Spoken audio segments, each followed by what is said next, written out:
All right, so now you are ready to use SQL for anything you want. Now, there are a lot of functions that I have not gone through, but most of the time their syntax is different depending on which SQL you use and which company you work for, since a lot of the times they have user-defined functions, so they'll be unique to where you work, and it's never going to be the same. But what you should know is the existence of these potential functions, and this is what I'm going to go through. So I'm going to list the main types of operations you'll perform on your data that are useful, and I'll also kind of show you how to Google them with you so that you also will know how to Google them yourself and what kind of keywords you need to look for or that you need to know. So the first one is we have to talk about data types and casting. So we've already worked with different types of data. We got like numbers, strings, dates. Different SQL versions or different SQL flavors might have slightly different kind of data types, but one common thing you do is that you'll be converting from one data type to another. So for example, maybe an engineer wrote user ID as a string, but you actually need a number. So what you might do is you're just going to cast the user ID as an int, or vice versa. If the user ID was an int, then you want to cast it to a string, then you would just do cast as string. This is pretty popular. You might be using cast a lot when you manipulate data. So let me just show you how you would Google that. So the key is to know how to convert certain data types to another. So you could search MySQL, how to convert int to string, for example. And then you can get a convert function where you can convert a string into maybe a date, where here you can specify different types, right? So you could see a bunch of examples. Lots of good resources on the internet. So you have to understand that you're not going to remember the syntax for all of these functions, and you're not going to remember the parameters that needs to be on there.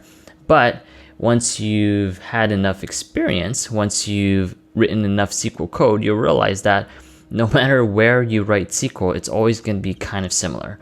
The syntax might be a little bit different, the specifics might be a little bit different, but in the end, the concept is the same. As you can see here, they are casting a string into a date. All right, and we could look at another one. Here he wants to cast int into a varchar. Varchar means variable character, which is the same thing as a string in terms of SQL. So here, as you can see, they would cast an ID into a varchar, aka a string. So there are tons of resources, and once you find the right one and you could try it on your own, you'll be able to do pretty much anything, or at least anything that SQL allows you to do. So another common thing that you'll run into is working with dates, date time, and timestamp. So in case you don't know what the difference is between those three, timestamp looks like this. It's a Unix timestamp. It's literally just a number. It's how many seconds after the Unix time when it was born, or something like that. If you want some specifics, let me show you what is Unix time. Yeah, so as you can see, Unix epoch is 000. So if you have the number 0, it means that is exactly on the 1st of January 1970. So if you have a date, then the Unix time of that date will literally be how many seconds has passed after this date, the 1st of January 1970. So that's what timestamp is. And then you have date, which is a special data type that most SQL databases have, and they store the date. Oops, I made a mistake here. This shouldn't be here. This should be here. Yeah, so this is a date where it just stores, the date, and it's great because usually it's quite easy to store it as this data type, and then you could represent it in terms of in a chart, and it's quite lovely. Instead of having these numbers, you get to see actual date, which is very human readable and very useful. And then we also have date time. If you want something more precise, then they'll have the seconds, minutes, and hours. And then usually how you convert these from one another, there are things like Unix timestamp, where you give it a date time like this, or you could give it a date also, and it's going to give you the timestamp that represents that date. And then the other way around, or something a little bit different, you can also cast a date into a date time, but that will just give you a bunch of zeros here because they don't know at what specific time it is. So it'll just give you at 0 o'clock, 0 minutes, and 0 seconds. All right, and then next, string manipulation. You will be doing these a lot. Well, I mean, I guess it depends. It depends how good your data engineers are. But if your data engineer stores a bunch of raw strings in your databases, then you're gonna have to learn how to manipulate them in case you want like a specific string. Actually, I could give you an example right now. So imagine if you have the string, the URL, okay? Let's say you are YouTube and your database stores website links to track which pages your users went to. But maybe you don't care about the whole URL. For example, if you want only the video ID, which is actually this one, if you only want video ID, then you're gonna have to learn how to split a string, right? And you can do it multiple ways. You could just count the index, like which index is this one, and then you say, I want the string that comes everything after that, right? You can do it multiple ways, or you can say, I want to split my string once I see an equal sign, so it's going to split into two elements, this one and that one, and then you just choose the second one. But basically, string manipulation allows you to isolate the part of the string that you actually want, and in here it would be the video ID. Cool. Let's look at some common functions, some common string functions. Concat is pretty useful. So what it does is concatenates two or more strings into a single string. When I was a freshman, I had no idea what concat means. But yeah, in case you don't know, concatenate means just stringing them together, like sticking them together. So if I concatenate single and string, like these two words together, then I'll get single string. And then we have length. This is a pretty useful SQL function. It gets the length of the string. Sometimes it might be useful, I don't know.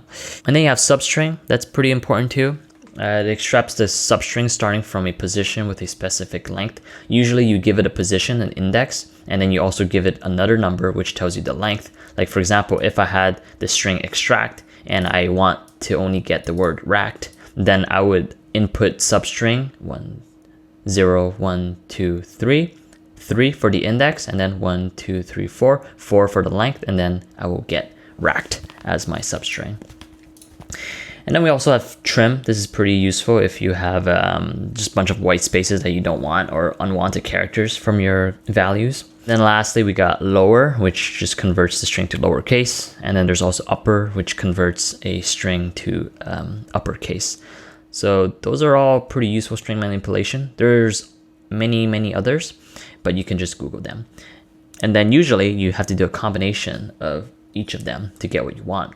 Sometimes I just Google it and ask the internet, and then sometimes I have to do it myself because nobody in the internet has done it before me.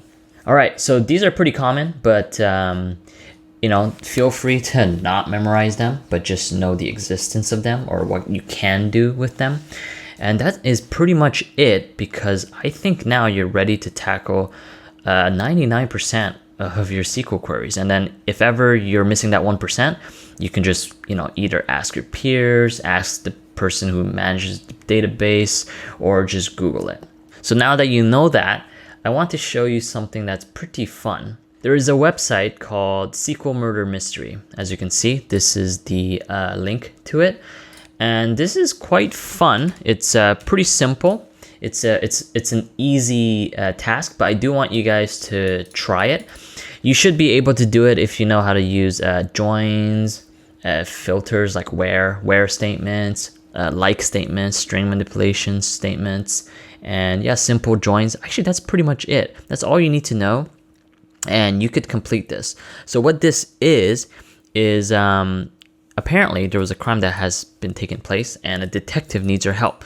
So what you do is you can see that they have all these tables. These are all different tables, right? And then you're going to use these tables, and there are a bunch of data in them, and you're going to use that data to try to solve this murder mystery.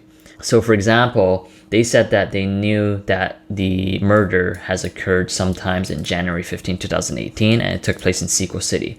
I'll just do the first step with you. With this table, you can just run any query you want. So for example, select star from crime reports, limit 100. Okay, I'm gonna go check what it is. Oh, crime scene report. Okay. So then if I query this table, you're gonna get it right in front of you. And then like the first query is you wanna find all the crime scene reports that happened in January 15, 2018. So where's the date? There's the date. So what you can do is you can say where date equals 2018, January 15, and the city is SQL City. SQL City. All right, you run this. As you can see, there are 3 crime reports, and you know that it was a murder. So this is a crime report, right? Security footage shows that there were 2 witnesses. The first witness lives at the last house of Northwestern Drive. The second witness, named Annabelle, lives somewhere on Franklin Avenue. So this is the beginning of your murder mystery. So have fun with that. It's quite a refreshing exercise. It's a lot more fun than working at a big tech company because the query runs really fast. There's not a lot of data here, but it's a good exercise. So I think you guys should do it and have fun with it. And that is pretty much it for the SQL course. Congratulations and see you in the next course.